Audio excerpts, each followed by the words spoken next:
I believe this is my most requested Tangle tutorial, so I'm going to do it again. This is Huggins. All we're going to do is put as many orbs as you want to inside this pencil border. And then you're just going to take orbs and have them form a grid as equal as possible. It's fine if they're not. We're perfectly imperfect, so they're not going to be perfect, but as close as they can be. So it's easier for you to figure out where the next part of the Huggins goes.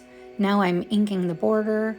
We're going to be light with the pen, light with the pressure. We're not going to hold our breath. If you didn't start with gratitude, what are you grateful for? So we're going to take off and land, which just means we're going to hug that orb and go down to hug the next orb. And we're going to alternate down this first line.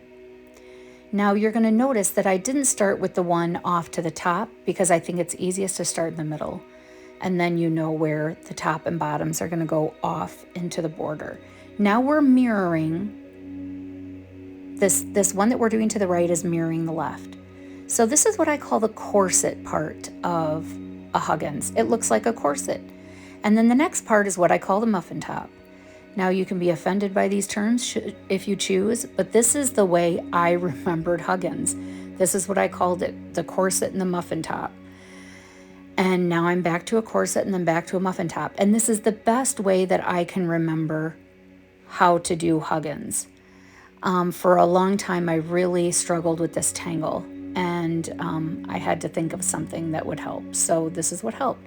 So now this one is going to be the corset on the inside again because we're mirroring the line that's completed to the left, and then we're going to go muffin top. And once you do one, if the orbs are aligned, you can just go right down the line and go right, left, just opposites if you'd like to. But go ahead and keep working on your Huggins, and I'll see you right back.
Okay, now we're going to turn the tile 90 degrees, the piece of paper, whatever it is that you have.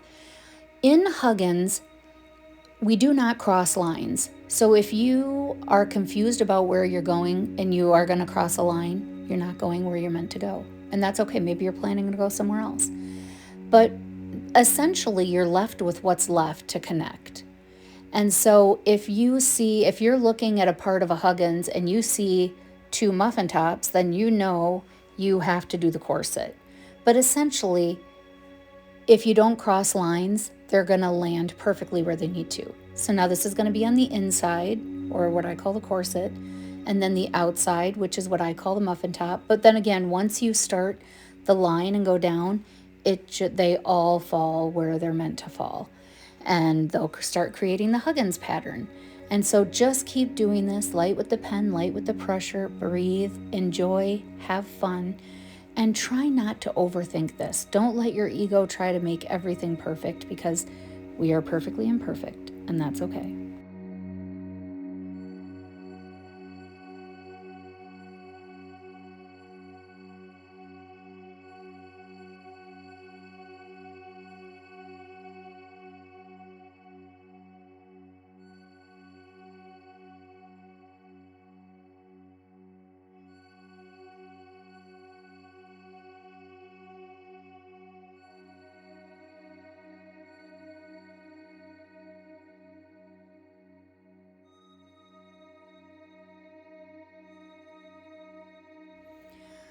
For shading of a Huggins, there is no light source in the Zentangle method, so you can put shading wherever you want to. I'm showing you where I tend to shade it, but it's up to you. And lately I've kind of been shading it a lot of different ways. So this is just if you really are trying to figure out how to get specifically the weaved pattern to come out even more with the tangle, then where I'm putting the pencil right now will be the best to get that look.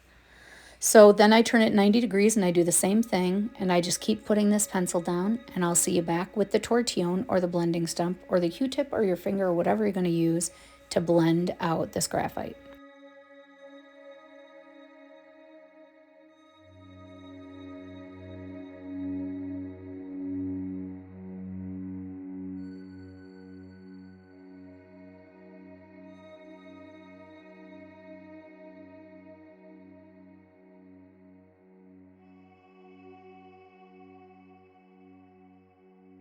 This is a tortillon, it's wrapped paper, and all I'm going to do is blend out wherever there is graphite. Not going to move it very much, I'm just going to blend it out. And you can choose to do more of this, less of this, whatever makes you happy. I tend to be a heavy shader because I really like making the tangles come to life just with a pencil, and it makes me happy. So I tend to put quite a bit. You can do whatever you want. I'm also doing a little bit of shading on the outside here where the border is, and feel free to do what you like, but I'm going to show you, I did a couple different versions of Huggins, and I want you to see how those turned out.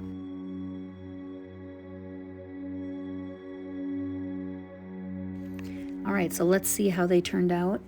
This is the regular Huggins I did. I added a few little things, and then this is one that I did on a different color paper.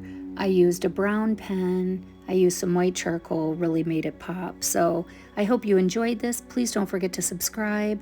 I hope you check out my other videos. I even have some full classes on YouTube here that used to be paid and now they're free. So enjoy, have fun, see you next time.